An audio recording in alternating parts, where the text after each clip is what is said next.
মধ্যরাতে উত্তর সিকিমে ভয়াবহ গাড়ি দুর্ঘটনা। আছড়ে পড়ল প্রায় 100 ফুট নিচে পর্যটক বোঝাই গাড়ি।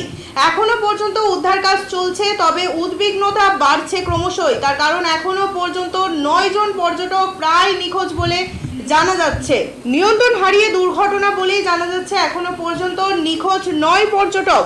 স্বাভাবিকভাবেই বাড়ছে উদ্বেগ। উত্তর সিকিম যেখানে ভয়াবহ দুর্ঘটনা, নিয়ন্ত্রণ হারিয়ে 100 ফুট নিচে পড়ল পর্যটক বোঝাই গাড়ি।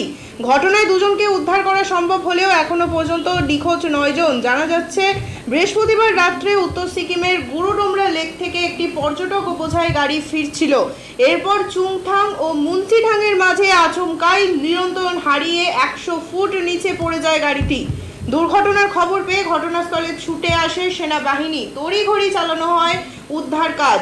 ইন্দো তিব্বত বর্ডার পুলিশ, সিকিম পুলিশ এবং প্রশাসনের আধিকারিকরা তারাও আসেন। যদিও দুজনকে উদ্ধার করা হলেও এখনো পর্যন্ত নিখোঁজ 9 জন। সিকিম প্রশাসন সূত্রে খবর, উদ্ধার কাজ চলছে প্রায় গোটা রাত। গোটা পরিস্থিতির উপর নজরদারি চলছে এখনো। তবে নিখোঁজ পর্যটকদের হদিশ না পেয়ে ঘটনায় স্বাভাবিকভাবেই ক্রমশই বাড়ছে উদ্বেগ।